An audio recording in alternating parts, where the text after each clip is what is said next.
So, starting off turn one, or actually this is turn two, the Andretti hairpin. Starting on the far right hand side of the track, I'm going to be braking at, oh, it's a little fast. Going to be braking at the end of the rumble strips, or about the foreboard, whatever you prefer. It's really hard on the brakes. We're going to be coming down here to, I believe, second gear for the corner. So it's I like to kind of start to nose the car in a little bit towards this apex as I'm braking, and that's kind of right as I start braking, I'll kind of pitch it a little bit towards this, but it's a pretty straight braking zone. In other words, I'm not just driving it straight over here on the outside of the track and then taking a late turn in. I want to kind of try and V this corner off. So I want to hit the first red apex here and then hit the second one on my drive out, and do a lot of rotation here in the middle of the corner. So that's why I'll kind of pitch the car in towards this apex here as I go under braking. So you'll notice I get down nice and close to that first one.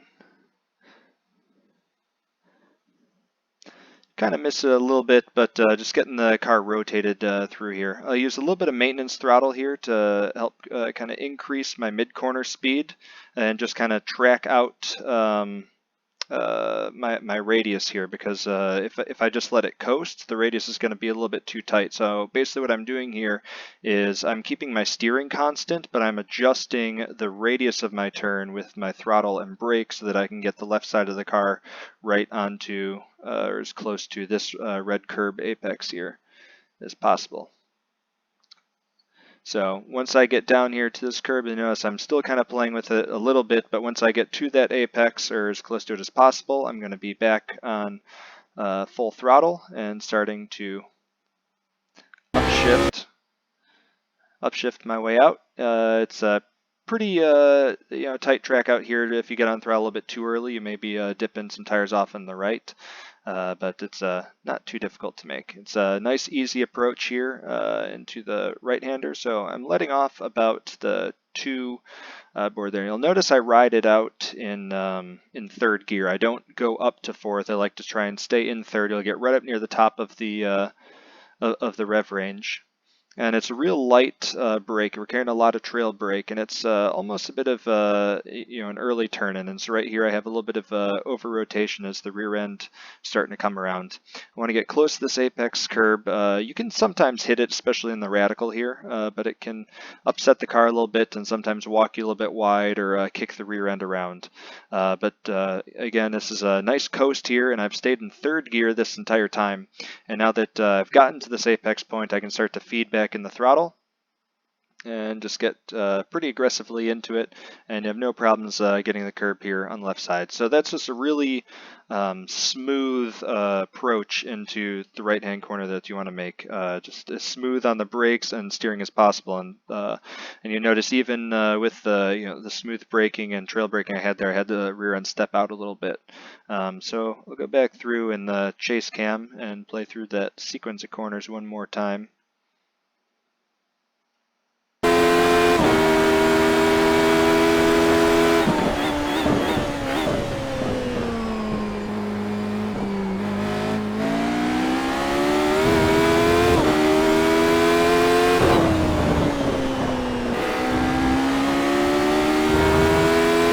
Also kind of using the throttle there to catch a slide. So if the car does start to go into like a four-wheel drift, or the rear end starts to come around, you get in throttle, especially in the radical, it will pull the car straight.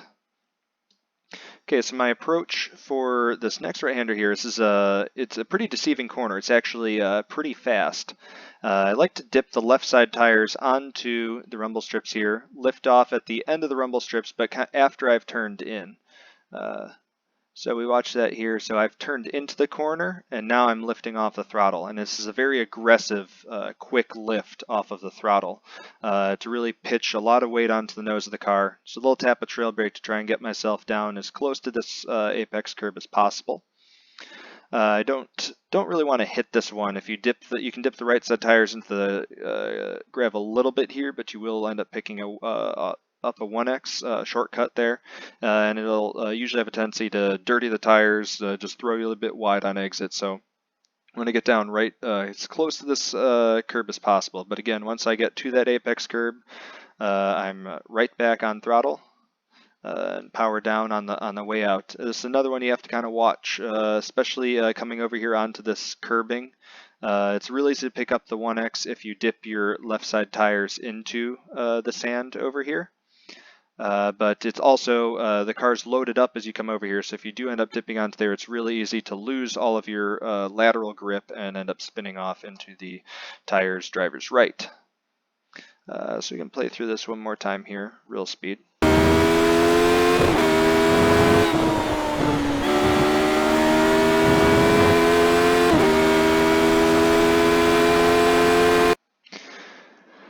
Right, so coming up to this left-hand corner, you'll notice I also stay in 5th gear through here, and this is right at the top of 5th gear. I usually don't like to go up to 6th here because it'll end up driving me in a little bit deeper than I want. And I think the keys to this corner is a really steady, predictable approach. You don't want to try and push this one too deep because you have a lot of camber here to help you. You want to try and get down onto that apex as soon as possible.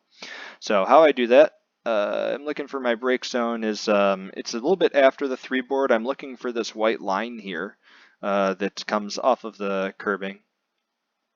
You notice I brake right at that point. It's a pretty aggressive brake. I'm coming down, I believe just 2 gears down to 3rd gear, and trail brake and do a lot of coasting here. And so I want to try and get the left side tires down again right onto this apex curb. And you can actually, this is one of the few corners you can actually kind of hang the left side tires off and over into the gravel. And there's a lot of camber in the track the farther down you go, but I feel like this curb here has a little bit extra camber to it, so it really helps you rotate and pull the car around the corner. If you don't get the left side tires onto the curbing here, it's really easy to start to drive wide as you see the track flattens out and we lose a lot of that camber on exit.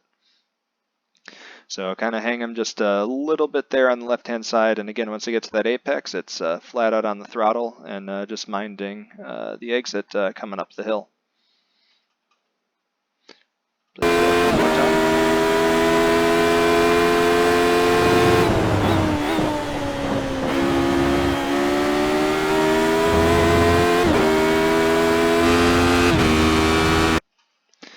Right, so coming up to this left-hander here, this is a pretty deadly corner on the track. It's really tricky to get right. So basically we crest up over a hill and it kind of plateaus right here for a second for the corner, and then it picks back up when we go back up the hill again. And it appears to be a pretty tight corner. It's up here on the track map. It's a little bit over. Not quite as tight as 90 degrees, but it's still a pretty tight corner. Anyway, coming up to this, I'm looking for about the 2 board here. One thing I like to note is that I don't like to get the right side tires onto the curbing here because the curbing kind of slants off of the road. There's not as much grip on this curbing. So what happens is you end up driving, if you get the right side tires onto this rumble strips here, you end up driving a little bit too long, not able to slow down quite as well. So you notice that I get the right side tires, as I say that, onto the curbing, but I'm trying to do my braking with the right side tires on this white line. If you go too far over, it's really easy to drive a little bit too long. But we're coming up about the 2 board, real light brake, a little bit of trail brake to try and skate the car in there. So I'm coming down 1 gear from 5th down to 4th. Here we go again. Down to 4th, and it's kind of a late turn and at the end of the curbing there, but basically after I've crested up over the hill. This is one where we're in kind of a divot right here at the apex curb, so we don't want to hit this red curb at all, and it's really aggressive. You can end up damaging the car a bit, so you want to try and get as close to that as possible, and it's always kind of a difficult game here because we want to use the camber of the road and get onto this curb, but we don't want to go too far and hit that. And so I feel like a lot of that is waiting for the car to crest up over the hill and then modulating this with the throttle. So notice I don't do a whole lot of steering input here as I come into the corner. I do most of my modulation with a little bit of trail brake and then getting on throttle, and that is what really modulates my line, whether I'm coming down onto that curbing or going a little bit too wide. And it's just a really slight turn-in of steering. You see, I actually have to give a little bit of counter steer there, but it's just real slight on the steering. And then it's back on throttle, and if you do it right, you really get rotated around that corner. And you don't have to worry about going too wide off track. It's really satisfying when you get it right, but it's really tricky to do right, and it's really tricky to do it correct consistently over the course of a run. So play through it one more time, real speed.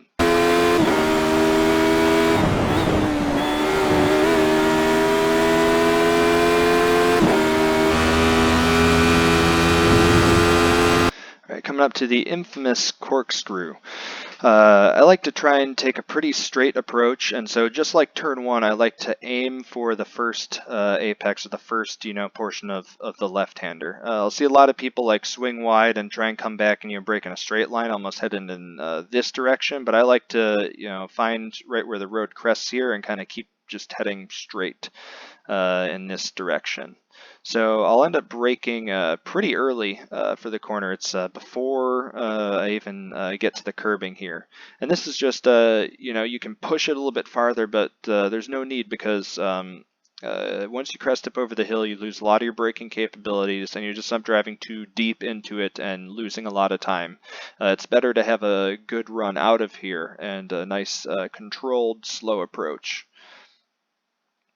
So again, so here I crested right up over the hill, and I'm in pretty straight approach. And so you see, once I crested up over, I kind of position myself a little bit straighter, not quite pointed right at the apex. But notice I'm definitely taking a pretty direct approach into the corner. I'm not squaring it off and staying straight over here on the right-hand side.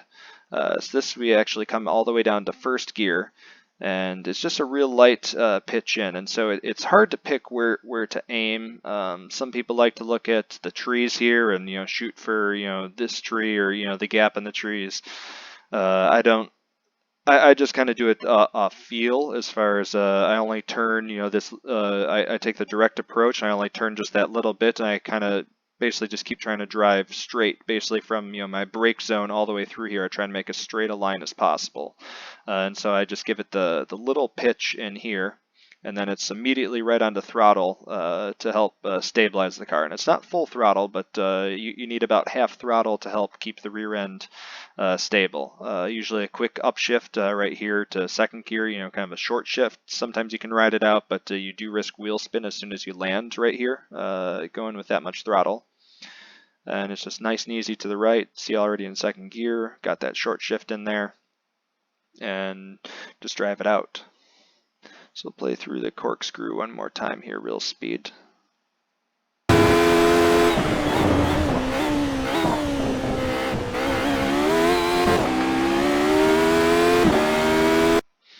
So coming on the downhill here, it's with the left-hand corner here. Usually I like to try and take a pretty tight line, because it's really easy to duck inside of someone right here if you start taking a wide line. But with the radical setup, we need to take a little bit wider line about mid-track. And notice I'm playing here a lot with a throttle. I'm not hitting the brake, but it's just on and off throttle to try and take my line from mid-track and clip this apex, get as late of an apex as possible on that curb down there. So you notice it's just kind of, again, I'm not moving my hands a whole lot. It's more of trying to make this corner with just my throttle inputs and increasing or decreasing my radius with the throttle. Once I can get to that corner, it's flat out, avoiding it really cambers off there if you hit that curb on the right side, but pretty much flat out from there. Track over to the left-hand side of the track for the next corner here, and this is one I like to square up. Brake at the 2 board there, get really square and kind of pitch it in here, so we have a lot of camber that we gain, so we kind of almost fall in here. And so right now the car is really light, and you'll notice I'm not really giving it any inputs here. So I've done kind of my brake in the straight line. I turned in and I'm kind of like jumping the car right now because it's just really light, and I'll land right here, right prior to the apex. I get the right side tires as close to this red curbing as possible. Usually try not to go over it too much. Like this lap I clip it a little bit. And then drive it out from there, basically once the car is landed and is kind of rotated. So you notice I'm not doing a whole lot of input here. It's really straight on the steering because the car is already kind of pitched in, and I'm kind of floating it right now. And so not a whole lot throttle or brake. If any throttle, that's just to keep it, again, that kind of to pull the car straight kind of tendency that the Radical has. So see, it's just that little bit of throttle there, but then once I hit that apex, it's flat out from there, and you need a little bit of steering to help try and avoid getting the off track there on exit. But it's a pretty easy turn to get there. So we'll play through those 2 corners one more time in real speed.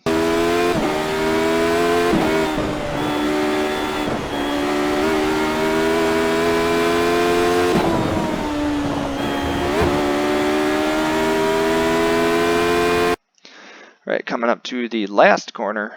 This one I like to stay in 4th gear. My brake marker, I could brake at the 2, but I feel like with this final corner, you're just pushing it just a little bit too far. And again, with Laguna Seca, I'm all about that nice controlled approach and fast out of the corners.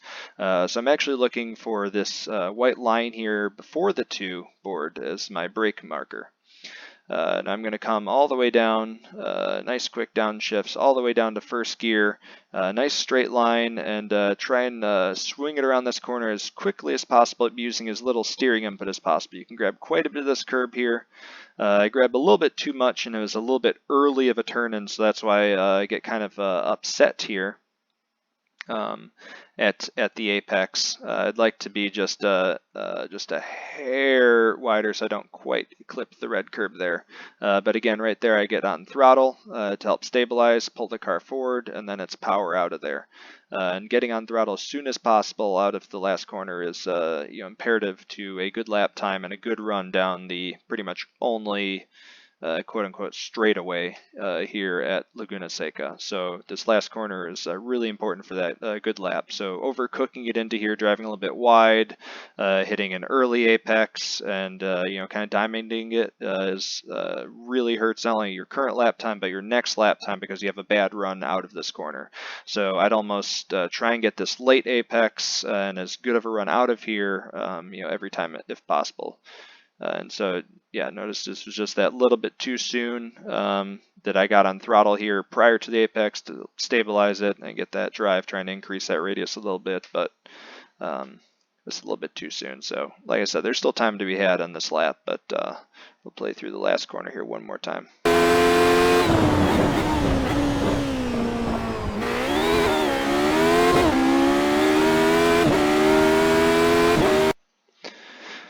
There you have it, the 18603. So hopefully I can be back in time flying out to VIR this week to actually make the race this Friday afternoon. But I have it set up automatic session, so it'll launch straight away anyway. Yeah, hopefully see you guys on track, and hopefully this video helped you out, gain a little bit of time, find some insights on driving the Radical. Thanks for watching.